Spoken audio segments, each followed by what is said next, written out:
Hi, I'm Kieren. And I'm Riku. And welcome to Artificially Ever After. For today's episode, AI rights and consciousness.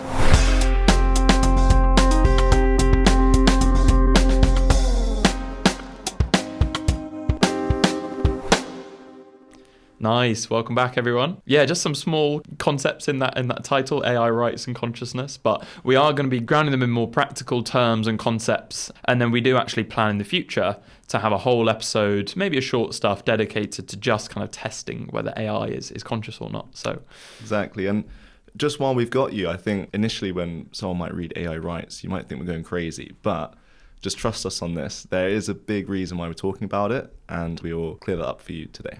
Yeah, but why are we kind of even talking about these concepts at all to begin with, in the broader sense? And I guess it's around this fear that we've had for a very long time in kind of culture and society around machines and computers becoming conscious and acting completely autonomously and thinking of them as some kind of entire entity doing their own thing. I mean, even looking all the way back to 1968, actually, was one of the first kind of widely known depictions of this, which was in the 2001 A Space Odyssey film, which is an absolutely fantastic film, one of my favourite films, when HAL 9000, the computer, attacks the astronauts on board its spaceship and kind of takes control. And we've seen this kind of theme repeated throughout lots of sci-fi movies and books and things. But why now? I mean, you probably all have an inclination as the answer to that question, but since these concepts have been around for so long, there is now kind of scarily a growing view among some thinkers that AI, as it becomes more intelligent, these very general, large-scale AI brains, that the kind of light will suddenly turn on and these machines might become conscious. Now, I think a lot of people that hold this view put a small percentage chance on that being the way things will happen, but I suppose any percentage chance of it happening means that it's worth considering, given the implications that could mean. And just more practically, if you kind of don't believe us on that, so in 2022, Google actually suspended one of their software engineers, Blake Lemoine, after he argued that AI chatbots could feel things and potentially suffer. Apparently, though, this person may have had a bit of a history within Google, so I suppose we don't read into that too much, but it's still a bit disconcerting. But the funny thing is, ironically, Google just recently actually posted a job listing for a post-AGI, artificial general intelligence researcher, whose areas will focus on machine consciousness. So, it seems like they've gone back on that one slightly. But and also last year, Anthropic, so another one of these big AI tech companies that make the Claude chatbot, they hired their first welfare researcher, Kyle Fish. For AI? For AI, yeah, AI welfare researcher, to study whether the company's models were being treated humanely. So again, in this kind of area of consciousness. And that person, Kyle Fish, actually recently told the New York Times magazine that he believed there was a small chance, 15% chance, that chatbots are already conscious. So yeah, that's an interesting one.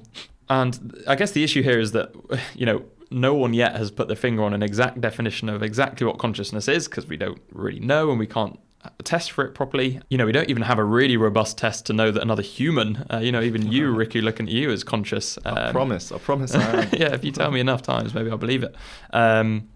But, even if we can't test for that, I think it's just slightly concerning that we're seeing some of these AI companies now referring to some of their models as actually having kind of characters and personalities. This is some of the language that we're seeing coming out of these labs now, which doesn't sound very tool-like. It doesn't sound like this is just some other kind of computer algorithm. And I think this is largely what this conversation today is going to be around, is where do these discussions of consciousness fall into legislating AI? Do we need to kind of consider them at all? And should we start legislating them and looking at them differently when they start to act kind of fully autonomously as an entity, which we're now seeing AI going in that kind of direction with agentic AI, so acting autonomously in kind of financial markets or making decisions that could actually harm people, managing assets or kind of executing contracts. So rather than just a tool that humans will be using, acting as their own autonomous entity, making a very wide spectrum of kind of decisions and operations.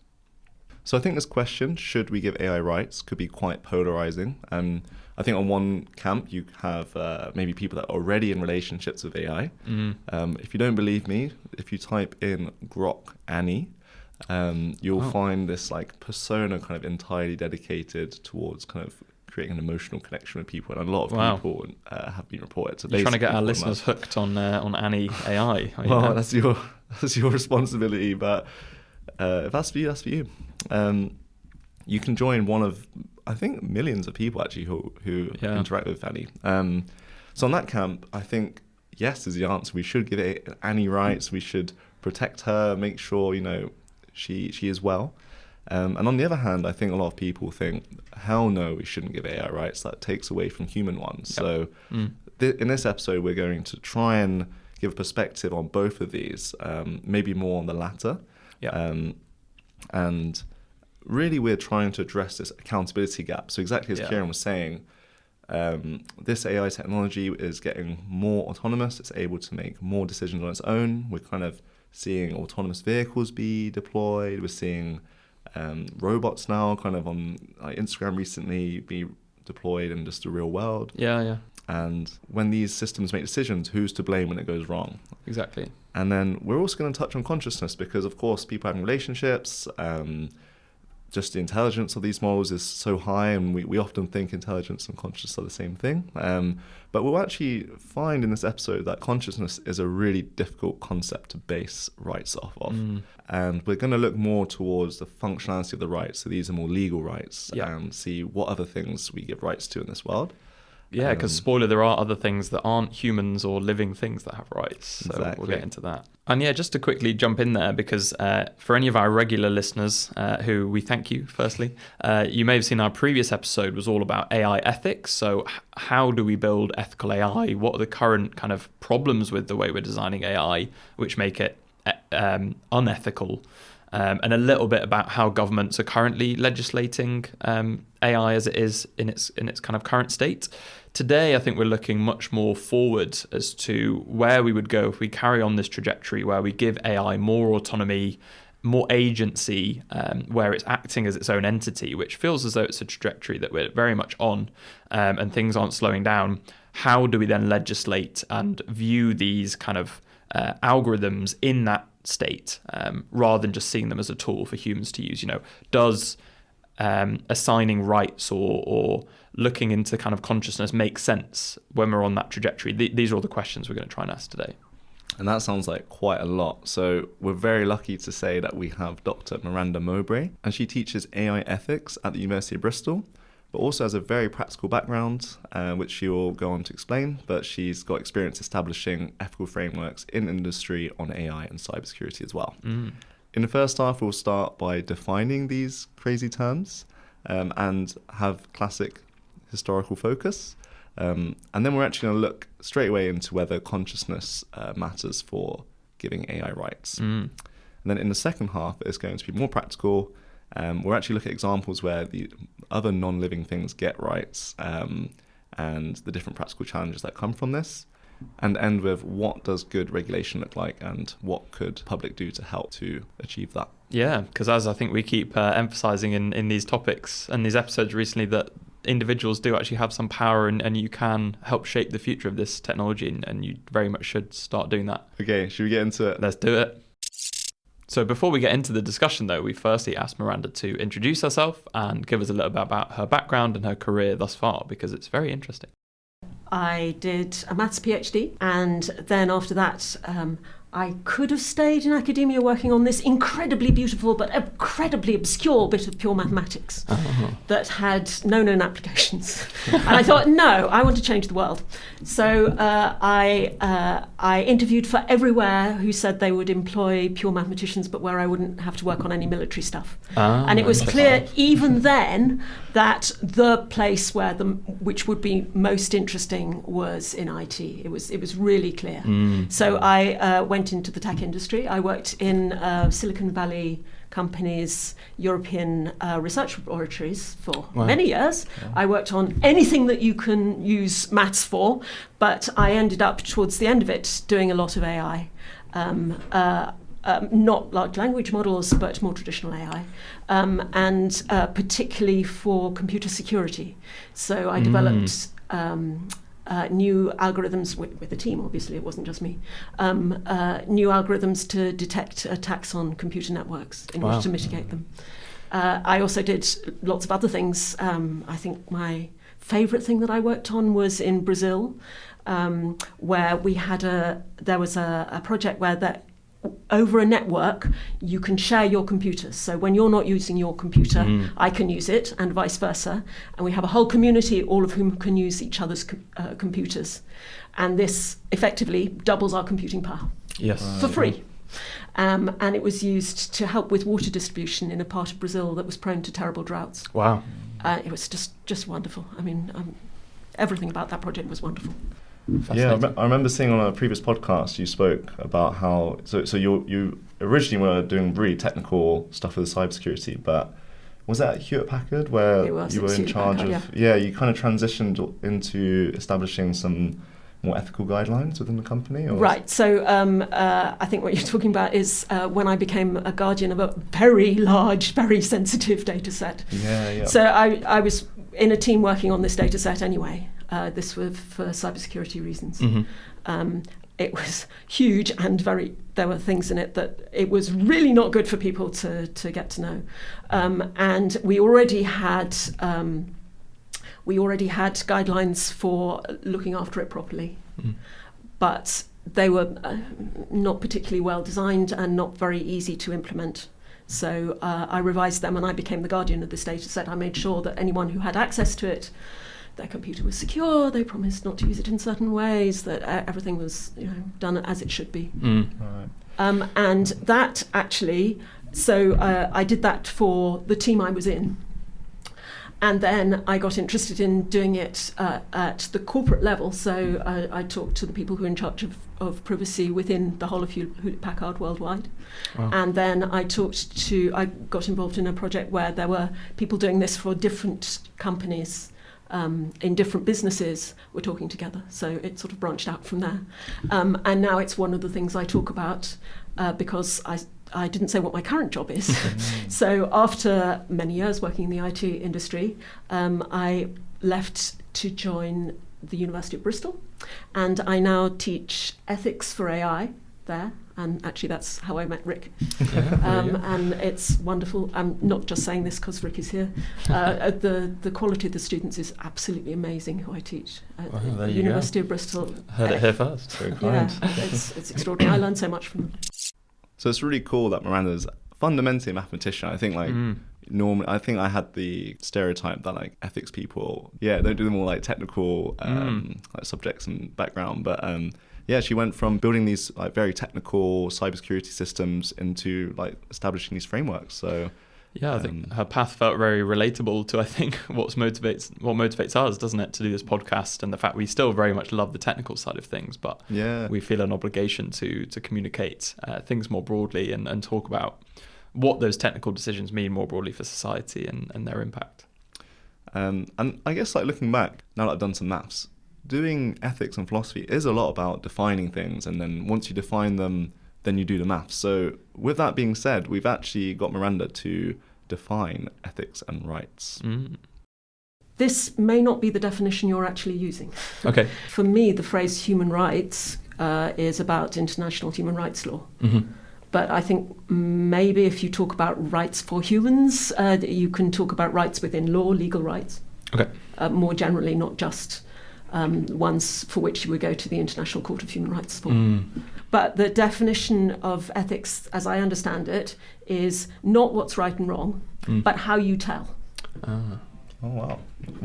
Could you elaborate on that? That's really interesting. Okay, so some types of ethics, something consequentialist ethics, something's right if its consequences are good. And if its consequences are bad, then it's bad. I remember this from your lectures, the utilitarianism. That's right. Well, that's one form of consequentialist ethics. But other people say, no, that's not a good way of thinking about it. There are some, they'll have rules-based ethics, and they'll say, if you follow the rules, the law and the spirit of the wording and the spirit of rules, then you're doing the right thing, and if not, not. So legal systems, right? I like that. Yeah. 10 Commandments. I should say legal systems are not moral systems. It's not just because something's the law doesn't mean that it's morally right or wrong. Mm-hmm. Okay. Immanuel Kant said, think about what the world would be like if everybody did this sort of thing. If the world be nice if everybody did this sort of thing, then it's good. And if the world be horrible if everybody did this sort of thing, don't do it. Wow, that's a really nice, it's a nice simple thing. Simple way to go about it. Yeah, I always. He described it in a less simple way as well. Right. Okay. No, that's very nice. I'm going to reuse that actually and quote you obviously. And then there's a type of ethics that actually is quite common amongst computer scientists. It seems to work quite well for what feels natural for computer scientists. And that's really old. It goes back to Aristotle. It's value-based ethics. So you have a set of positive values. And if you do something that is in line with one of these positive values, then it's good. And if you work against one of these positive values, then that's bad. Of course, that doesn't tell you what the values should be. And are those values and those kind of things we're defining as morally right and wrong, are they kind of societal truths, do you think, that we mutually agree on? Yeah, I mean, you can have individual values. Yep. You may have values as a result of being part of a particular community that has this value. Yep. And there are values that we have as a society, indeed, yes. Right. So it really helps to consider early on. Yep. However, it's also the case that the way that people use technology tends to be different from how it was foreseen. Everything changes. Everything has the potential to change during the development of the project and product and after implementation. Yep. And therefore, just thinking once, unfortunately, doesn't tend to be enough to avoid. So I'm a consequentialist broadly. Most people are. There's one of the three that I said that they feel more comfortable with than the others. So I will talk most of the time about avoiding bad consequences. And if you are aiming to avoid bad consequences and promote good consequences, because it's not only about avoiding bad things, otherwise we do nothing, right? Everything has the possibility of going horribly wrong, I think. You just want to diminish that possibility and increase the possibility that things will go great. Nice. But that does mean that you can't do it once and for all and then never think about that again. Yeah, it's not a set it and forget it kind of deal. Unfortunately. Cool. So now we have these kind of definitions. So I think the takeaway I got from that at least was that rights are more about what you can do. And what you're entitled to as well, I think. Yeah, exactly. And then interestingly, ethics being more about like how you know. I found that very interesting. Maybe it's more of like a philosophical lens. It's like, well, given this framework, this is how you know what's right and wrong. Yeah. Not necessarily that something is objectively right or wrong. And that there are lots of different frameworks for kind of deciding what is morally and ethically right or wrong. Yeah. And I think, as Miranda said, when she's asked about rights, she normally just thinks of the international human rights. Yeah. And I think this is a big reason why we're asking this question, do we give AI rights? Because a lot of people see the AI as if it's like another human. We have a special word for this. It's probably existed for a while, but everyone's using it now, anthropomorphisation. Yeah. I think we've said it enough times now that we can finally get it out without stumbling on our words there. It's a tricky one, isn't it? Yeah, surprise myself. So yeah, I think especially given the way that we interact with these like large language models and generative models now, that they're communicating in our language, and we have this tendency to anthropomorphize more than I think we have ever done before with an algorithm. We wanted to ask Miranda, how does this impact our ability to legislate AI, and does it kind of cloud our judgment? Is it a bad thing to anthropomorphize when we make laws, or is it inevitable and it's something we can't get around? So what you're saying is, because as humans we anthropomorphize, Yes. Yeah. and we can't get away with it. We're wired like that, and it's probably a good thing because it means that we treat each other like humans, even when there's not too much evidence of it. So if you see someone in the distance, you just sort of this vaguely human movement, you think it's a human, and so you act appropriately. Or when you hear someone on the telephone, but it can make you make mistakes. And it might be exploited as well. Well, it is exploited. So if you think about an awful lot of automated scams, they are based on the idea that you think that you're speaking to a human and you're not. Specifically for regulation, So it might mean that people have the wrong idea of what this particular technology is, and so have regulation that's inappropriate to it, and that has unfortunate consequences. Yeah, I guess that touched on your earlier point about needing domain experts to actually set the laws of things. Oh, some domain experts are anthropomorphising AI quite a lot.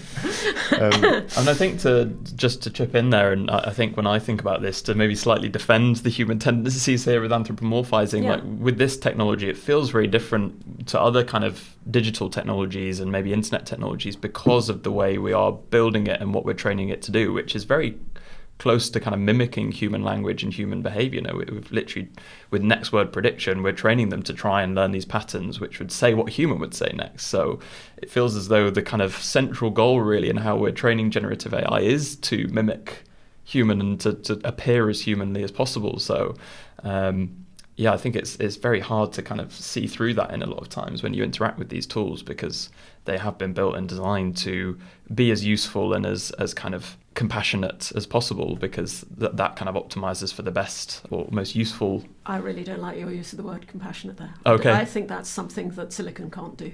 Yes. Well, I mean, I agree with you, but I sometimes feel as though that's how these models kind of respond to me. And I agree, it's probably in no sense of the word a true kind of form of compassion. It probably feels absolutely no compassion towards me.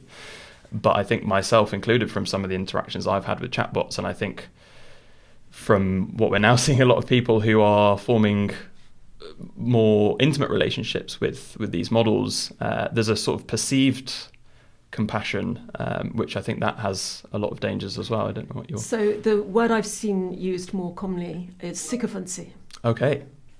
So the thing about sycophancy is it doesn't have to be genuinely felt, right? You can be sycophant and not even know what you're saying, right? And I think that's a more appropriate word. Yeah. And I do think that there's a problem with sycophancy, with AI sycophancy. It's partly because of the way they're trained, right? So we humans, we like people agreeing with us, right? We like people supporting us. Yep. We like people, we like any system that appears to do that. And so when you have the reinforcement learning by human preference, humans will say, yeah, that's a better answer. And part of the training for part of the way that large language models work is that the prompt is kind of a given, it's accepted. So if you say something that isn't true, the natural way of forming the response would be to assume it's true and then say what follows from that, right? So it's partly to do with the feedback and partly to do with the way that the prompt works. Yeah. The trouble about that is if you tell, if you give a prompt and it's wrong, you won't get any helpful feedback. Yep. And this is a particular problem maybe for people who, and I don't recommend this, are using it for therapy. Yeah. What was that funny quote? It was like language models are like that. Like an intern that's always trying to please you or something like that. Yeah, something like that. Yeah. So and it means that it's a problem in that it invites. It doesn't allow in good responses that push back against anyone, and that's a problem not only emotionally potentially for the user, but also on accuracy. Right. Yeah. And I think so. OpenAI recognised that one of their models had problems with sycophancy, tried to get a new model that was less sycophantic, and got pushback from the users because that's what we like, right? We like systems that affirm us. Yeah. Even if it's not good for us, it's like sugar, Wow, yeah, that was a really interesting response from Miranda, and I think nice to sort of bring things back down a bit to the practical. Because, I think we were definitely pushing the kind of classic sci-fi question there around if AI ever became conscious, should we give it rights? And how anthropomorphization can definitely make us perceive the technology in a different way to what it's doing at a technical, fundamental level. But I just was kind of thinking offline about this, though, that, there is an argument, I think, to be made around the impacts and the perception. Miranda used the word there, sycophancy. So how it's making us feel a certain way, even though it doesn't necessarily feel or perceive any of those emotions as a tool. It goes back to that Turing test, doesn't it, where let's say we were kind of texting something and we weren't able to distinguish whether we were speaking with an AI or a chatbot versus a human, regardless of technically how that thing is working, that has very, very large societal implications that I think you could potentially categorize that system in a certain way and therefore legislate, given the way that humans perceive it and the way that we interact with it. But as Riku was saying earlier, with when kind of defining consciousness, whether that be by a Turing test or something else, we have to be very, very careful because we're trying to define something that we don't really know what it is. So Miranda actually took the question in a really interesting direction, which shows us how if we try and use those definitions, we can get ourselves into some sticky situations and things that we very much don't want to give rights to could actually receive them depending on our definition of consciousness. So here she is to give a very interesting example of that. Yeah, so first I would like to say, whenever the subject of consciousness comes up, I have to do a disclaimer, which is I have no way of telling, and I think you have no way of telling, whether something is conscious or not. I can agree with that. Right? Your listeners don't know whether I'm conscious and this microphone isn't, or whether it's the other way around. There's no way of telling. And therefore, basing anything on a measure that we don't know how to measure is not going to be very helpful. I think it's completely logically consistent, the belief that some people have, I definitely don't have it, of panpsychism. That is, everything is conscious, right? Which, I mean, it's completely logically consistent. You can't disprove it. If it's true, then basing anything on the idea of consciousness or not is meaningless because everything has it. Okay, so I'm going to say why I think saying if you think something's conscious, then it should have rights is possibly a bad idea. And then I'm going to say why having rights for things that are not conscious may be a good idea. How about both of those? Sounds great. Right. So supposing you do some tests for consciousness and you decide that a particular AI system is conscious. So a while ago, I looked at all the tests I could find, criteria I could find for testing consciousness from different disciplines, from questions about which animals are conscious, questions about which future machines might be conscious, questions from philosophy. And I looked at them and I tried to apply them to malware. So software that does bad things, designed by humans to do bad things. And I found that most of them had already been fulfilled by some types of malware. Wow. And the ones that hadn't, it was kind of easy to see how it might work. Just to quickly ask, are there any kind of those properties which off the top of your head you could kind of recite which malware has, which... Yeah. We've already mentioned the Turing test. Yep. Malware passes some version of the Turing test every day when you think you're talking with a human and you're not. It's an automated system trying to steal from you. So could this, just for my knowledge, be a sort of kind of scam email, perhaps, that's written in natural language? Yeah, that's right. Yeah, okay. Or a relationship bot that's trying to make you fall in love with it and send it lots of money. Wow. Yeah. Those are usually semi-automated, but a lot of the questions and answers are automated, and some of them that have fooled people who ought to know better, who knew about them, have been completely automated. Another one is planning, logical reasoning, facility with language. We know software it's easy to produce software that has all those nowadays. Unpredictability, all you have to do is have a random number generator. So I read articles in the popular press that says once AI can replicate itself, then that will be the end of humanity. Well, excuse me, malware replicates itself all the time, right? We're still here. Yeah, we're still here. I mean, this is not a new problem. What else? Things that are more capable than human beings at some tasks. Well, yeah, I mean, a pocket calculator can find the square root of 13 much more quickly than I can, right? Why should we give rights to a pocket calculator? I don't think we should. Complexity. So some philosophers believe that consciousness is a matter of complexity of connections of a network. I mean, you can't prove or disprove this, right? But some malware systems that have infected a very large number of machines which connect through each other, they have this very large complex network. Yeah. And if you ever got an AI system that was complex enough to qualify for this, then any malware living on it would also qualify for it. Wow.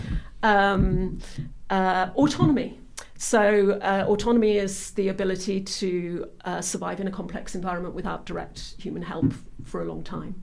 That's why we call autonomous cars, right? Mm-hmm. Well, if you think about the Configure worm, it lasted for over a decade with no actual help from human beings. And so this was a piece of malware. It's a piece of malware. It was created in 2009, and then after that, it just kept on multiplying and jumping from machine to machine. Yeah. For over a decade. Pretty autonomous. Despite all the attempts to close it down. Wow. Yeah. And we don't want to give those things rights. And we do not want to give rights to malware, right? I really don't think that would be a good idea. And I think if there was some sort of rules that said if you had this particular criteria like this for software, then it should have rights, then malware authors would deliberately make their software so that it had rights that they could exploit. Right. Obviously, it depends what the rights are. Yeah, I remember hearing that on the interview. I did not expect that at all. Like we have this, when we talk about AI and the thing we think we're giving rights to, we don't think about all the dark side of the internet. And I kind of completely forgot that malware even exists. Yeah. So it's a very good point. Yeah. I think when people talk about malware, they often talk about like a computer virus, so like maybe you download a dodgy file. But now it's really easy to have some malware that impersonates people and maybe send around an email, and it that's how the virus spreads. And we definitely don't want to give that rights to running on its own, acting autonomously. Exactly. Yeah. It is tricky though, isn't it? I think because this gives us a clear example as to where we don't want to necessarily treat this technology as something completely different and anthropomorphize it, when in a lot of ways it might possess features of things that have already been around for a very long time. But I do feel at the same time, there does feel like there's been a significant step change with generative AI, that there are a lot of capabilities now which do go beyond the very kind of primitive versions of these early systems and early algorithms, and that allow them to be much, much more general. I think we have to be cautious with treating them entirely the same. But yeah, I do not envy legislators on this because, actually kind of now when we have these language models, when, given how nuanced and context dependent and, broad language can be and complex, how on earth do you kind of boil that down to practical draw the line legislation and draw the line somewhere? Yeah. So it's so tricky, but I think we need to, motivation for why these conversations are very important.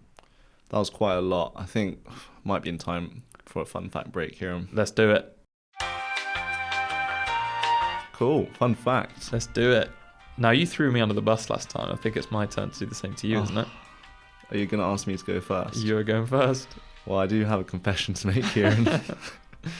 Whilst I don't have a fun fact, Miranda most certainly did. Okay. And I have a slight supporting act for Miranda's fun fact. Nice. So here's Miranda to do my job for me.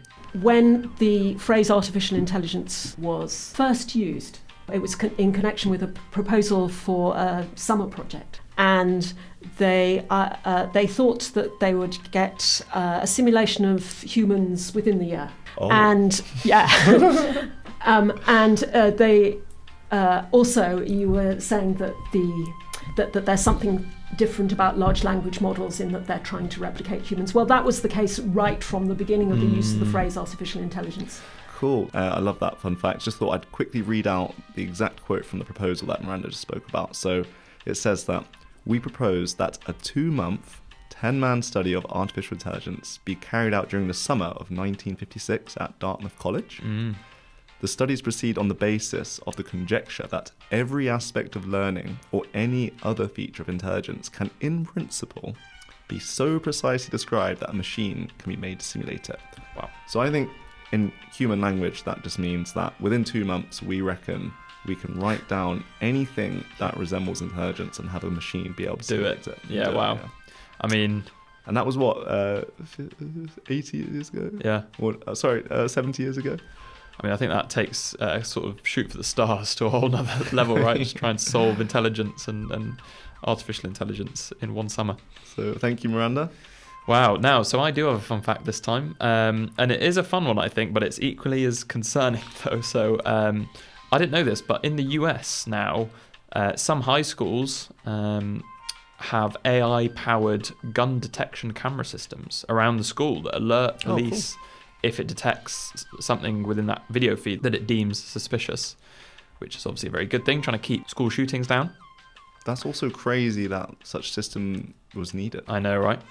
And also, like, where they're getting the data to train such a thing. Yeah, all good questions. And I think probably hinting at why such a system could go wrong, such as what it did last month.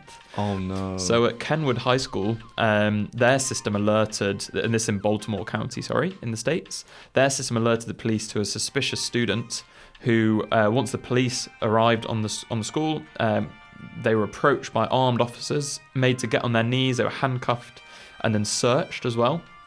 But luckily no weapon was found, and everyone was safe, and that was because the student was actually just sat eating a bag of Doritos, just crisps, or chips if you're in America, with his friends. But the way he was holding the bag with his kind of two fingers were sort of sticking out with the bag of crisps.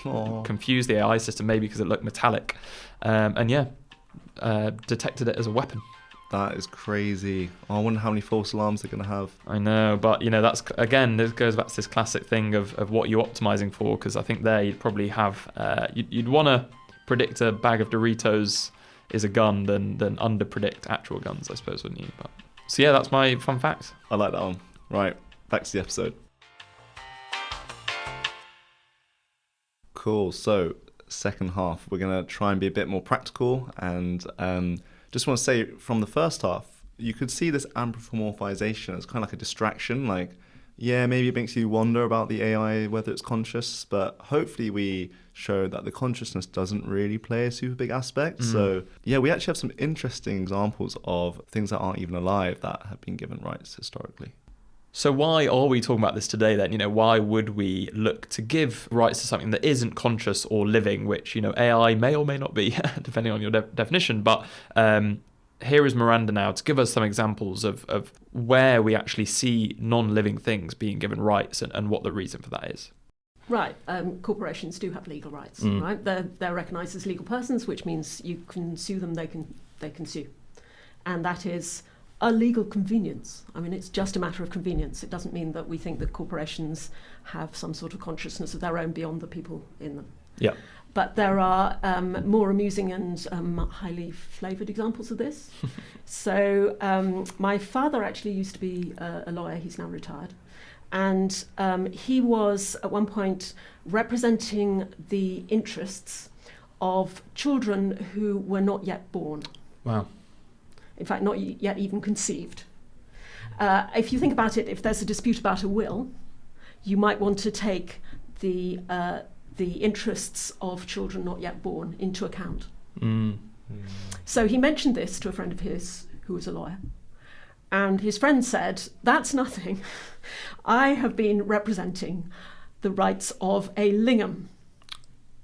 A lingam it's an abstract representation of the Hindu god Shiva. Wow. And it's usually in the form of a sculpture, cylindrical sculpture, often of a very large phallus. Wow, okay. So he was representing a very large stone phallus. Wow. Yeah. Okay. And again, Pretty this abstract. is yes, and this is it belonged to a Hindu temple, and it's a legal convenience. So this lingam was the representative of the finances of the Hindu temple. So when you gave money to the temple, you actually gave money to the lingam, and the lingam had the responsibility for the finances of the temple. It's just easier to organise that way. Wow. So there's no reason why you can't do that. You can. It's fine. This is not based on an argument that the unborn children are conscious. They're not yet. And a third example, which I like, which is a little bit closer to what people have been suggesting for AI, is rivers. So there's a river in Canada called the Magpie River. And there's also a river in New Zealand that have been given legal rights. Wow. So the Magpie River, which is the one I know a little about, it's sacred to the First Nations people who live nearby. And it has legal rights to not be polluted, to continue to flow, to have biodiversity recognised. And this comes presumably from beliefs from the First Nations people, but also from the deep green environmentalism, which is the idea that the environment has a value in itself beyond that of the human beings who benefit from it. Right. Dark green, I think. So as you can probably tell, I don't know much about environmentalism. I am not a dark green environmentalist, but I think this is a very interesting ethical stance. I think what's separate about the case, I'd have to look it up, is that if there's a development that's going to take place by the river, then the river's interests have to be considered. Yeah, that makes sense. So it would be proactive rather than reactive, I guess. Okay. Okay, I didn't really expect the Hindu phallus to come into the conversation, but that was really interesting, actually. Yeah, that was a plot twist, wasn't it? But I guess, the key takeaway is, I think we often hear about rights from, a human rights perspective, which is more about moral truths, that everyone's, valuable, but actually seeing these examples of rights shows that there's, a lot of usefulness to them, there's utility and something special about rights in legislation. Yeah, exactly, and I think the corporation example is a perfect one, right? It's very clear why we give companies rights so that we can they can own property and own things. They can be sued. They can sue as well. And I think similar thing here for thinking about AI as a much larger entity as well. And there are lots of humans as well that go into constructing AI, and it's not just kind of a single person. It helps with that accountability to kind of centralize it. And if it's an AI, for example, that's causing harm to an individual, it helps with that sort of accountability gap. But we do have to be very careful, I think as Miranda mentions as well, that it could be used as a way for manufacturers and big tech companies to kind of offload blame onto their AIs. So that's obviously a very bad thing. And that could sort of complicate the legislative landscape. So it's kind of suing the AI and not us. And I think we've seen this historically as well with some big tech companies where it's the organization that gets sued if something very bad goes wrong, even though, there's got to be some accountability for humans, and humans will have had a role to play at some part. Since a company, as we've said already, is not living and is not a kind of conscious thing. I think, did you have an example of that, Riku? Yeah, I did. And I don't know if you've heard about BP's oil rig explosion, so Deepwater Horizon story. I did, because there's a very good film about it with Mark Wahlberg, which came out maybe about a decade ago now, which is very harrowing into what happened. But yeah, it's a crazy story. So I think this story summarizes why we do want to be able to sue companies and give them their rights to uphold that accountability. So in 2010, the drilling rig Deepwater Horizon operated for the Macondo well in the Gulf of Mexico. And this was run by BP. And they basically had a blowout, an explosion, and a big fire of this huge oil rig in the middle of the ocean. And really sadly, 11 workers died from this. And basically, this oil rig started leaking oil for 87 days just into the ocean. Wow. And this ended up being 4.2 million barrels worth of oil. Oh my gosh. And clearly here, that is going to have terrible impact on the environment, something we all share.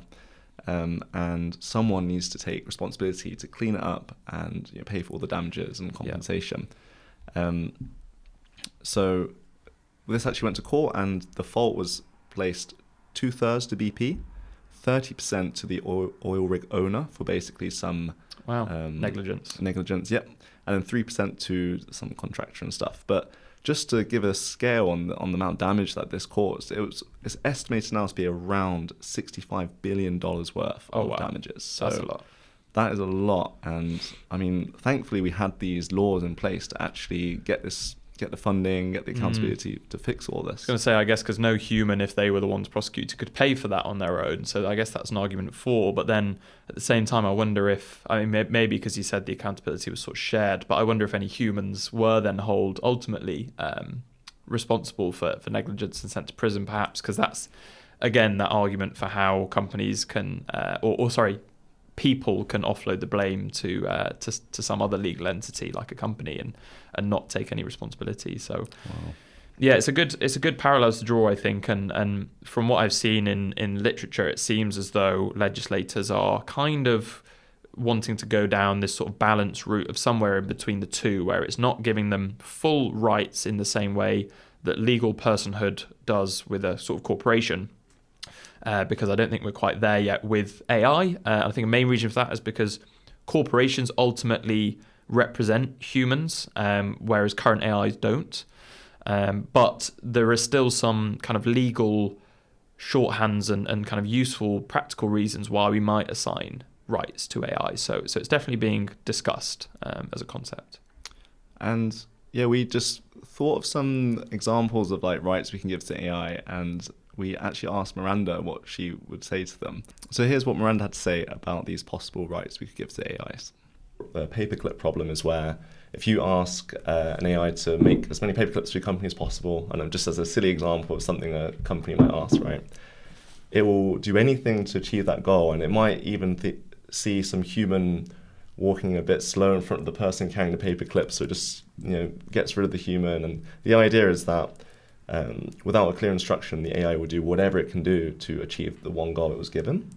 Maybe a right to clear instruction would avoid this kind of... I think I really don't like that idea. Okay, nice, yeah. Because it lets the tech companies off the hook. It means it's your fault if the tech does bad things. For not clarifying the user. Right, yeah. Right, so I can produce this AI product that does terrible things, and then when it does, it said, "Not my fault, Gov." Because you gave it the bad instructions. Yeah. I think it should be the responsibility of the tech companies. It depends, right? You can say, when I sell you this product, I expect it to be used in these particular ways and not others. Be clear. Mm-hmm. But I'm thinking of the incentives to make your product safe. Yeah. Right. So if you know that it may turn everything into paper, I find that story ridiculous. But anyway, we did not invent that one, sadly. Yes, I equally find it frustrating, but it's annoyingly now it's in the zeitgeist to say. Yes. So if you know that there's a risk, a credible and non-trivial risk, that your product will cause terrible harm, and you have a way of preventing it, you should have an incentive to prevent it, right? Just wonder then, as an example, because I really liked your clarification there with the river example and the Hindu temple. It really cleared it up for me. But I just wonder if something analogous maybe could be for AI systems, even though I don't think this is a great example because of technically how they're built, but possibly something like the right not to hold strong biases. Could that be something that would then shift the incentive back to the corporations? I can give you another example where I do think that framing does make sense. Okay. And it's by a scholar called Kate Darling.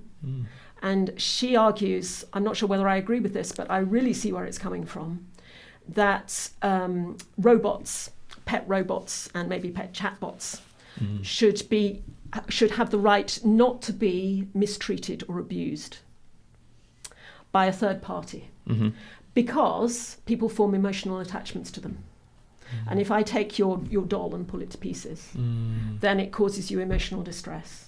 Okay. If I kick your dog, it's nasty for you. Well, dog is probably not a good example, but if I kick your pet beetle, that probably doesn't feel very much. Yeah. Then it's horrible to you. And some of the animal rights legislation that we have, although it's framed about the rights for the animal, it's actually about the rights for people. Okay.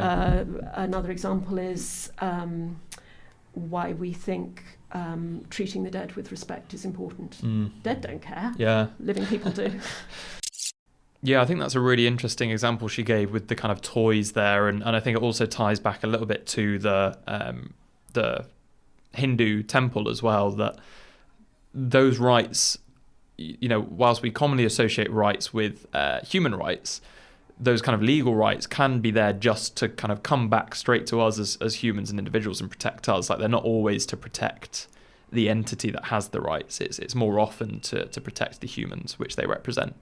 Exactly, yeah. And also just, again, we don't want to create rights that just offload the blame from the providers of the technology and onto the users.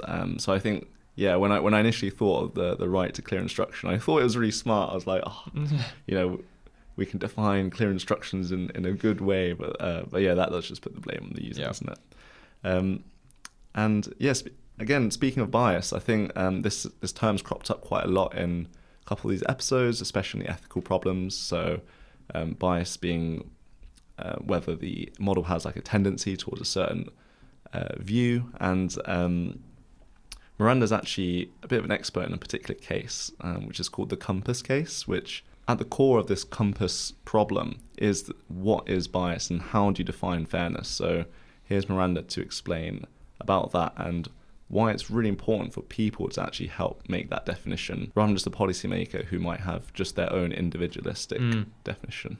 It's all about what you mean by bias, yes. What I'm about to say. So the compass example, there was an algorithm used to help people in the United States in particular, for some states of the United States, to make bail decisions by predicting whether a criminal was likely to reoffend, was at high risk of reoffending. And there was a scandal where an organisation called ProPublica found that the false positive rate was nearly twice as high for black defendants as for white defendants. Wow. And sorry, so the false positive in this case is if you from those who didn't reoffend, what proportion of those were predicted as having high risk of reoffending? Yeah. And this is kind of scandalous, well, definitely scandalous and worrying and important, because if it's predicted that if you have a high risk of reoffending, you're less likely to get bail. And the company who did it said, well, that wasn't the definition of fairness that we were set. We were set that the precision had to be the same for black defendants and white defendants. The precision is, if we say that somebody is likely to reoffend, what is the likelihood that they actually do reoffend? And they showed with the same data that they had achieved that there was equal precision. So according to one definition of bias, they were not biased. And another, or not biased in that way. And also I should say, well, I'll come back to that later. According to one definition, they were not biased. Another definition, they were. And not only are these two definitions different, if you take into account some other constraints that the system had, in particular equal false negatives, and a different underlying recidivism rate, but technically. Under those conditions, which were the case, they are actually incompatible. You cannot have both true at once. Yeah. And what this means is that when you're looking at what you mean by saying that you want the system to be fair, you have to specify what you mean. Yeah. Because if it's designed to satisfy some fairness constraints, it may be impossible that it satisfies other fairness constraints. Yeah.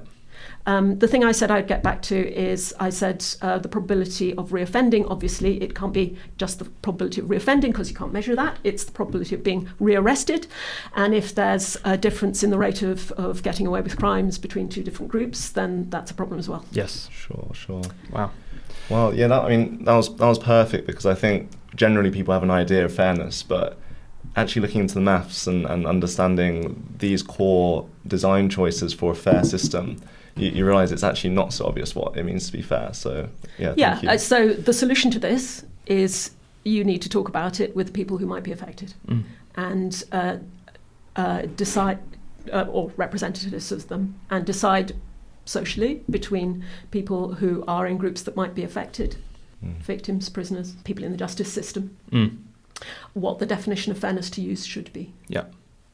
Cool. So hopefully that was clear. I mean, it's a bit of a bitter pill to swallow that you can actually show mathematically that different people's definition of fairness are literally impossible. I think that's like a little bit scary. I think it would be nice if you could define something that does fit everyone's like boxes of something good. We all want fairness, and I'm sure no one's going to say fairness is a bad thing, but then I think a lot of people will disagree on exactly how to define it mathematically. Yeah, I think that was obviously a very real world kind of harrowing example Miranda gave there. But another one which I think we've spoken about, haven't we, on an episode about AI and warfare, whereby those decisions directly impact lives being taken and what that AI system is being trained and optimized to do, and how it therefore views targets. That directly impacts whether that autonomous weapon will go and take a life. So the stakes are extremely high in some of these instances where AI is being used. And I think that's a really clear example, though, where it's way more difficult to actually involve the individuals who are being affected by the AI system, given that they're opponents of the state who's probably designing that system to target them. So that's a clear example where we need to think on behalf of others, I suppose, which is a very difficult thing to do. But yes.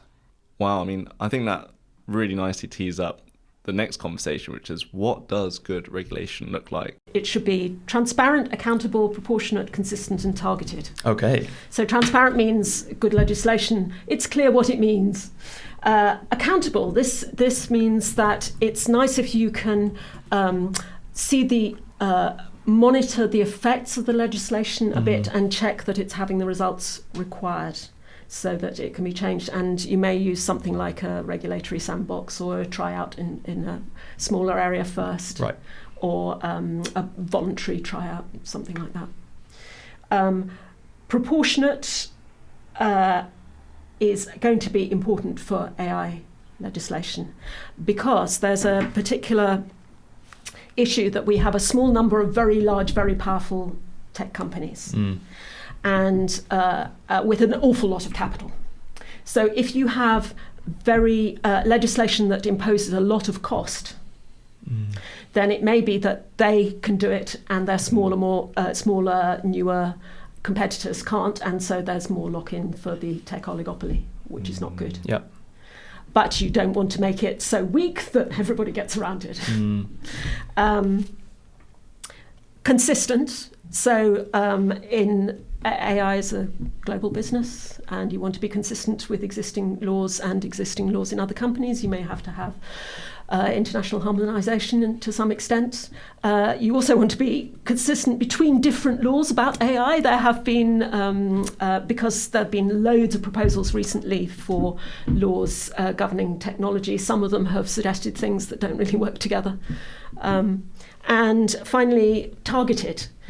So I think targeted is important, because you, whenever you have technology law, you want to make sure that you're not just regulating the product of today. There will be future products.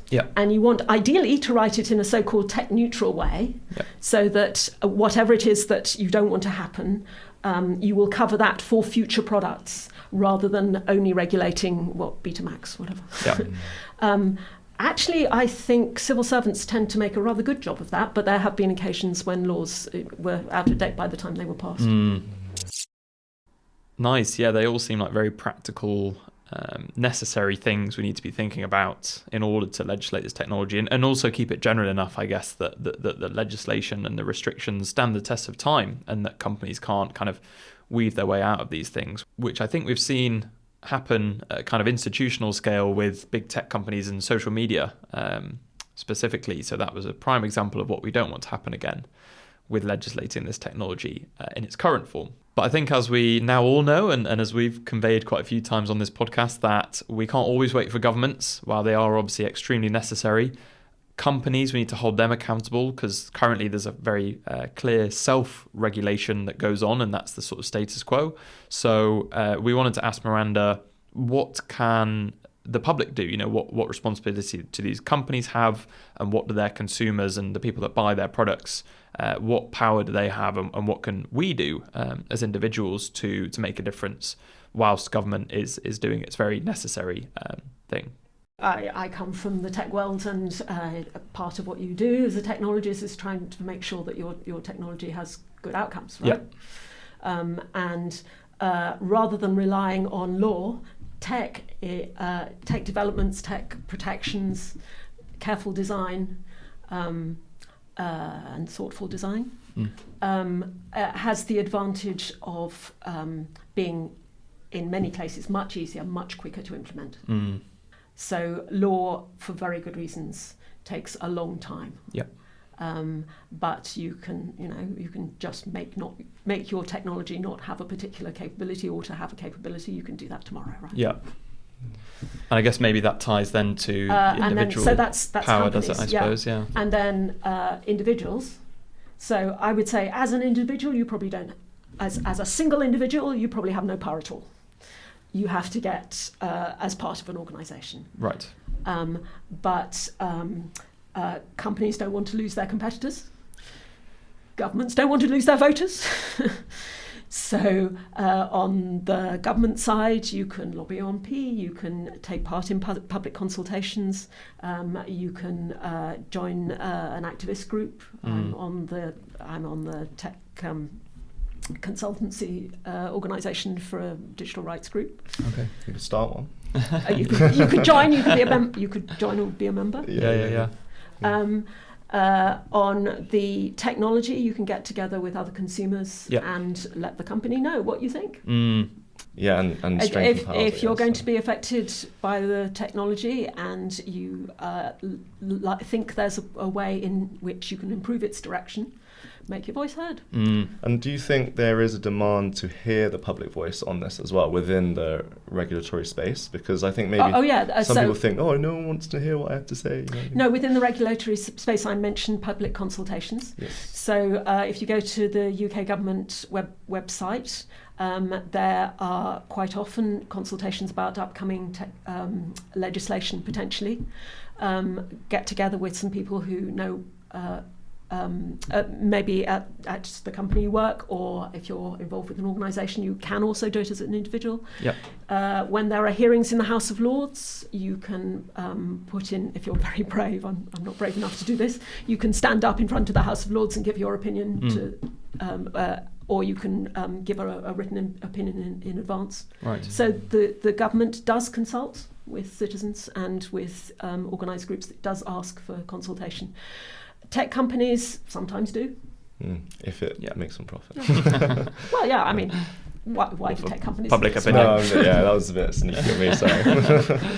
And tech companies do care about their consumers buying their products. I don't see it as us versus them either. So if you're working for a tech company, it's really great when you can tap the brains of the people who are outside your company for free. Hey.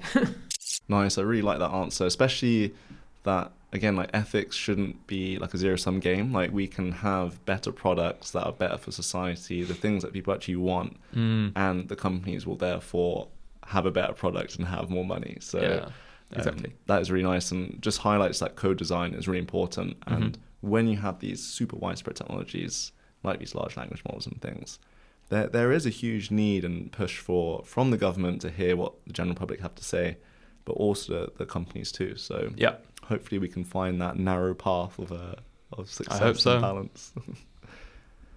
Cool. So we spoke about a lot in this episode. Should we just draw out some take-home messages? Yeah, let's do it.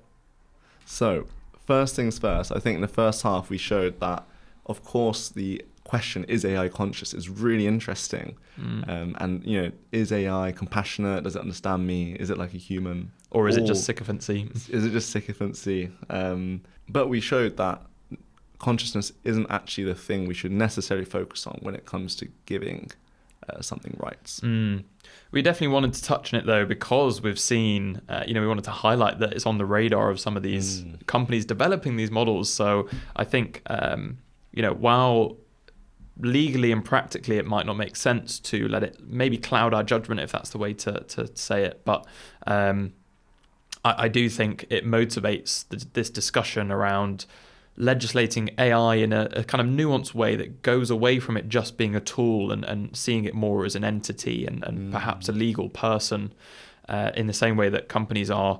Because, I think the technology is developing so rapidly, which obviously makes it extremely difficult to pin down what it is, but we do see it going on this trajectory of more autonomy, acting more independently and in its own sort of environment and making decisions with humans kind of less and less in the loop, which is a very scary concept. And I think Given we see these discussions around AGI and very powerful AI, it's extremely important to think, in the most extreme cases, how would we legislate something like this, and how would we protect both the system itself, possibly, if that's a conversation that needs to be had in the future, and also, more importantly for now, that the humans and individuals using it.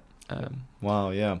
I think that's exactly it. As the AI systems are becoming less human in the loop, yeah, that is a direct call for everyone to voice their human opinions, right? And obviously, Miranda outlined a couple ways that you can get involved, but we're obviously here for you. So if there's anything you want to learn about AI, like an AI system, or any concerns you have, we'd love to hear what you have to say. Yeah, we'd love to hear your feedback, and you can get in touch with us via social media, artificially EA, and email us at contact@artificiallyeverafter.com. And if you feel generous enough as well, there is a lot of bonus content behind the scenes and discussion forums on our Patreon, where you can support the podcast and keep it ad-free. So yeah, thank you so much for listening today, and we'll catch you next time.